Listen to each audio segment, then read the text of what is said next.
Welcome to the Feeling Loudly podcast, a show about human emotion and the way we navigate this life of trials and triggers and treasures with the help of astrology and tarot. I'm your host, Jana. I'm an astrologer, a tarot reader, and an Akashic Records reader, and I'm here to help you do this messy life with as much grace, ease, and pleasure as possible. Hi all, welcome to day 15 of the 22 days of tarot. Today is card 14, Temperance. Temperance is a Sag card, and this is a card that has long evaded me. It's one of the majors that I have the most trouble connecting with. When I tuned in to the Portals deck for the first time last year in the same challenge, it helped me work with this card in a deeper way than I had before, though. I used to really associate it with like the traditional keywords and didn't have much of a personal connection to it. But that's also because I don't have much of a personal connection to Sag. Sag is my 8th house, and Sag is quincunx my Taurus sun, and forms some strange aspects to my chart. And so it's kind of like the sign that we can't quite look at each other and get each other. And I love a lot of Sag people. Like my oldest brother is a Sag, and I have quite a few folks in my life who have strong Sag placements, but it's an energy that's difficult for me to grasp. And it's interesting because then again, the card that Sag energy is associated with is also hard for me to grasp. And I went into today getting like pretty quick and like blunt in Sag flavor, like quick, blunt answers to the questions that I was asking. And I think I've mentioned this on the podcast before, but I open the Akashic Records every day and I work with the records really deeply.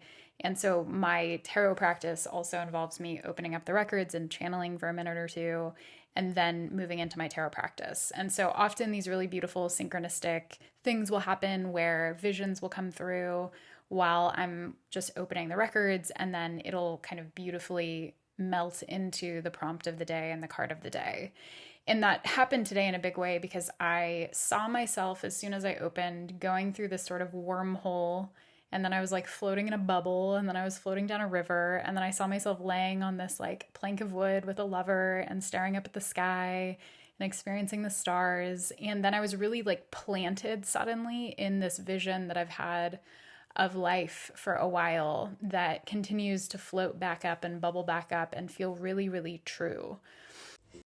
As I was just working with the records and kind of tuning in, I heard, "What do you want? Like, tell us what you want." And the reason that came about is because I pulled an oracle card at my altar that was seeing beyond. And it's sort of about like clear sight and vision and being able to see a vision and work toward a vision and trust that that vision is true and that that vision will manifest.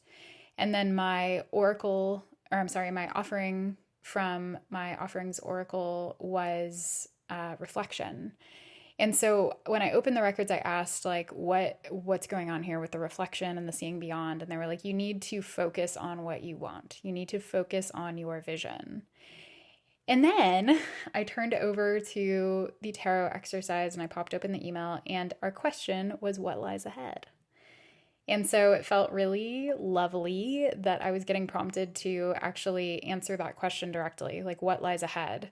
And in this sort of affirmative, confident way, which is a little bit complex because just in the past like 24 hours, I was really like going down this thought path where I was like, maybe I should stop doing predictive readings. Like maybe this isn't right anymore. Maybe this isn't the work I want to be doing, kind of like helping people future trip and get potentially attached to outcomes.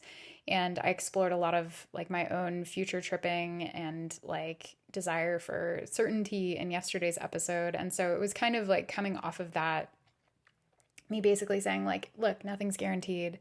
Do I want to keep feeding into this cycle of future tripping? Is that the best path?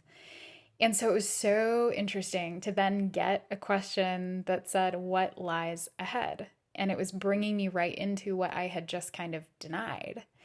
And so I went through this process of answering that question and feeling into what came through. And I heard love, and I heard community and connection and pleasure. And I saw my vision once again.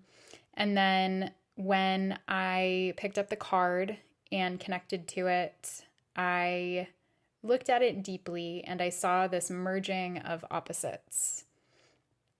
And so the Temperance card in the Portals Tarot shows us a coastline, and there's ocean water that's rolling up onto the sand on a beach. And then hovering above that visual, we have concentric circles that are forming a sort of Venn diagram, but it's like 3 circles instead. I mean, it's more than that, but like there's one circle up top that shows this, what looks like a daytime or maybe an evening sky. And then with big like cumulus clouds reflecting the light of the sun. And then there's another circle a little bit farther down that shows this deep nighttime sky that has this reddish hue to it. And it reminds me of Venus and Mars. And then we have these concentric circles that are joining those 2 skies together. And it's this balancing act between the two. It's this convergence, but also this like boundary that exists between them, where they are still their separate identities and their circles are not interrupted by one another, but they have these lines of connection that are bringing them together. And it captures the energy of Temperance in a way that I hadn't discovered until I met this card last year. With the water mingling with the sand, earth and water, which are opposites in astrology. We have like Taurus and Scorpio, which are ruled by Venus and Mars. And then we have these skies that are different, and one kind of has, for lack of a better term, like a more feminine feeling to it, and the other a more masculine feeling to it. And I don't like dabbling with gender stuff, and but in this case, I'm feeling that. I'm feeling the sort of polarity of it, and the nuance, and also the connectedness of what seem to be opposites in this case. And it's just reminding me of the way that we connect with other people while honoring our own integrity, and the way that we can kind of like focus on relating, but also like focus on our personhood and our own selves, our own identity. And so thinking about my vision, and like partnership is a really big part of my vision. And I've wanted a partner and wanted a relationship for a moment now. And I feel like I'm in a position to kind of like own that desire now. And actually this challenge has helped a lot with that, coming from some of the earlier ones where I was even experiencing like shame over wanting that. But when I declared really loudly, like, love is ahead, it felt so clear and so sure. And it felt really good in my body. And there wasn't that usual shame response. It was just like, yeah, I want this. And not because I feel like I need to be completed by someone, but because like I want to live alongside someone. And I want to live alongside many people in community. And so there's this real focus for me today on themes around vision and partnership. And that feels really appropriate with Temperance. And later on in the day, I was thinking about the Emerald podcast, which is incredible, such a freaking good podcast. And I was thinking about these 2 particular episodes called For the Intuitives. It's a 2-part episode where it explores the history of intuitives and psychics and seers.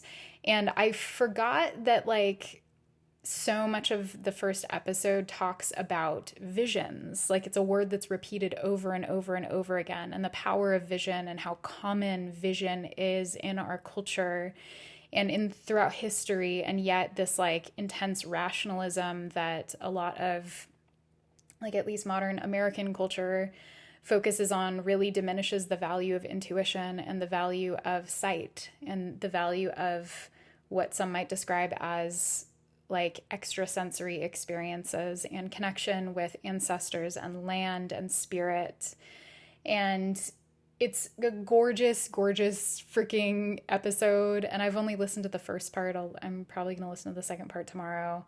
But it's my second time around listening to it, and I was able to absorb it a lot more. And there's a lot of stuff that's a little bit pokey in that for me, because it talks about like the monetization of spiritual practices, which is something I do. Like I'm an astrologer and a psychic by trade, and I make money from it.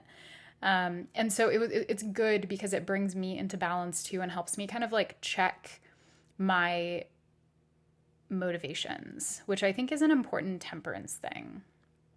I think after we experience some type of release process with death and we move into temperance, there's a need for us to kind of come back to life and to do so gradually and to move gradually and thoughtfully. And part of what that episode talks about is how so many people rush into monetizing their spiritual gifts. And they realize like they have a vision or they realize they're psychic, and then suddenly they're like, I need to make a whole brand about this. And it's very like capitalistic, you know, like it's very much a product of the times, but also, as the episode talks about, it's very much a product of a lack of rooting in some type of cultural context that supports us in exploring our intuition in a grounded and thoughtful and methodical and like respectful way. And you've heard me by now, if you've been listening, talk a few times about my own experiences with plant medicine. And that's something that I've really complicated feelings about, because I realized in retrospect that the way that I went about it was like not in, I was respectful and I was very earnest about the process, and I had very clear and rooted intentions, but it was also like around a bunch of white people. And this is medicine that doesn't belong to us. And that respect for tradition and history and ancestral roots is something that is now a really big part of my life and a huge, huge foundation of the work that I do and the work that I offer, is being in right relationship with the earth and with, indigenous cultures and indigenous land, and respecting traditions that I am not a part of because of my ethnic background and my lineage. But it wasn't then. Like, I was burning sage and doing ayahuasca, and I was doing it with respect, but I still didn't know. I didn't know. And I rushed really fast into it without checking myself, because I was desperate for something. I was hungry for change. I was hungry for transformation and healing. And so I think that I know that I experienced a big toll from the way that I engaged with that stuff. And fortunately, I learned, and I was able to do so with some grace from the divine. I wasn't like punished, I don't think. And I don't really believe in that as the way that our universe works anyway. I think it's quite like religious programming. But anyway, tangent. What I'm trying to get to here is that there's this need for us to be thoughtful and to engage with other people, other spirits, other practices with reverence. And I think that temperance brings us into reverence. I think it helps us see our own gifts, but also appreciate the lineages, the spirits, the bodies of knowledge, the people, the creatures that we are around in a sort of animist way, where we recognize the spirit in all things. And that comes often after death. Death helps us appreciate life. And so I'm coming to understand that temperance is very much an appreciation of life, and an appreciation and respect for that which animates all of us, which is spirit and soul. And you could say that Sag is a very soulful sign. Sag is ruled by Jupiter, big thinking Jupiter, expansive Jupiter, that has a lot to do with philosophy and wisdom and, learning. And the more we learn, the less we know, right? We learn a lot and then we realize how little we know. And it's a humbling experience, especially when you're deepening into age, like centuries old practices like astrology and tarot and all forms of mysticism and magic. It's really humbling. And you'll often be able to ID someone who's new to the path because they think they know a lot, and someone who's old to the path because they might recognize just how little they truly know in the context of it all.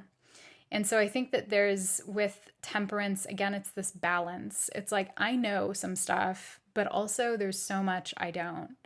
I am gifted in these ways, and also those gifts flow through me. And it's this sort of like both and nuanced approach that can feel very different coming off of death energy, which is quite final. And although we might go through ongoing deaths and evolutions that are kind of constantly brewing and changing and churning in our lives, there is a sort of finality to death. And there is a sort of black and whiteness that's represented by the scorpionic fixed nature of death and by the death card. But then in Temperance, we're in mutable energy. We're moving around, we're shifting our ideas and our passions, and we're making space for different things. And my oracle card today was gratitude, which is also a Sag or a Jupiter keyword, gratitude, the way that gratitude can help us grow. Gratitude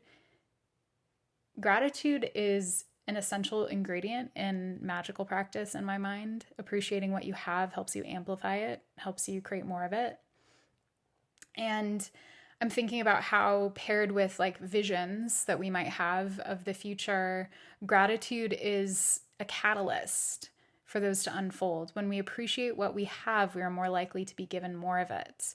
And when we focus on what we have, we are more likely to amplify that. And so it's just this, I'm still honestly having trouble kind of like, I feel like I'm circling above. I'm like a hawk that's circling above in the air, but I'm not quite landing. And that's okay, I think. I think part of the whole thing for me today is that I don't know. And that's the magic of it all. Sag, or I should say Temperance, is bringing me into what I don't know. And that happens after death and release, where we are kind of hit by the like grand symphony of life and how powerful life and death are. And then we wake up anew and we realize there's so much farther to go and there's so much more to learn. And Temperance is that mingling. It's that combination of the water and the earth, or the air and the fire, and the way that those elements interact with one another. And although they might be quite different, they also are able to connect and interact with one another and kind of appreciate their differences. And that teaches us a lot about relationships in all forms: human relationships, spirit relationships, creature relationships, earth relationships, understanding that we are who we are. And we can know some stuff and we can like connect, but there are parts of others' experiences that we may never truly grasp. And that's very true when looking at like the experiences of folks from different cultures and ethnic backgrounds and races and religions. There's so much that we can never know because we can't walk in their shoes. And we can appreciate them for who they are and appreciate ourselves for who we are. But deciding that we want to kind of envelop their culture or their knowledge or their plant medicine is infringing on something that is not ours to infringe upon, and that can have psychic and spiritual consequences. So I'm feeling like a lot of land connection and a lot of ancestral connection, and I think that's not what I was expecting from this card today, and that's beautiful. And again, I'm rooting in a vision and trusting that the seeds have been planted. My song of the day today, actually, I forgot. We had a little intuitive exercise to use this text generator and type in "I choose" and then let it fill in the blank. And mine was, "I choose to believe that there is a chance that this could get better, that my baby boy could be that shining light at the end of the tunnel, and I will be so grateful for it." There it is, gratitude. And then it starts a next paragraph that says, "a little more than a month ago," and then the sentence cuts off. So very interesting. There's a lot of synchronistic stuff in there and a lot of meaning. And I was kind of shocked when I saw it too. I choose to believe that there's a chance that this could get better. Shining light at the end of the tunnel, and I will be so grateful for it. So yes, gratitude is a theme today, and gratitude for life, gratitude for the blessings that we've been bestowed and how that enables us to live more truthfully and in alignment with ourselves and with nature, with spirit. My song of the day was a song that I frankly didn't think I had ever heard in my life, but it was on my liked songs, which I shuffle and play from every day. It's called "Come Back Home" by, no idea how to pronounce this, Szymon. Kind Kind of looks like Sezimon. Come back home. Come back home. So the lyrics for this song are pretty simple. It goes, waiting for the day that you come back home, come back home, come back home. When you come back home, waiting for the day that you come back home, come back home. And then the final line is, I'm the one who's changed while you just stayed the same old. And that is so interesting. I'm the one who's changed while you just stayed the same old. And especially going into this eclipse window. And these are periods where like change is inevitable. And I think when we stop changing, we die. And we all change. So when people say like, oh, they haven't changed and it's been years, like people always change. We're in an ever long process of change and personal evolution. Some of our changes are more obvious and radical and visible. Others are more subtle and internal. And this idea of coming back home feels like coming back home to our own practices and our own truth. Rooting our practices in lineage, rooting our practices in tradition. And a lot of us are kind of unmoored and trying to like piece it together retroactively. Like that's been the case for me. Although I have deep magical lineage, I've been disconnected from it. I've been disconnected from my Filipino ancestry and from my Irish ancestry, two of the most magical cultures that are in my blood. And there's this yearning that I've had to return, to come back home, to go back home to that wisdom and to root myself in it. And then this like feeling of total ignorance at times on how to actually do that in a way that feels true. And that's where we have to turn to our intuition and ask ourselves, like, does this practice, does this teaching feel true to me? Does it feel authentic to me? Or am I sort of grasping at something that maybe I'm not meant to know? And so that's why like closed practices exist too, right? Like that's why there are some things we're just not meant to fuck with and not meant to explore. Kind of a random episode, but that's it. That's it for today. I'll drop the links below as usual, and I'm wishing you all a relatively easeful eclipse. That might be a long shot, but we are entering this 2-week window now. March 24th to April 8th is our new moon solar eclipse in Aries, and tomorrow, or like tonight, is our lunar eclipse in Libra, a full moon eclipse. And so this is a charged time, and you'll be hearing from me over the next several days as we finish this challenge out. This is our final week. Oh my God, I can't believe it. Holy crap. Kind of wild. This is our final week. Yeah, but I think I'll be back behind the microphone more often because I've really enjoyed this. Okay. Love to you all. Bye.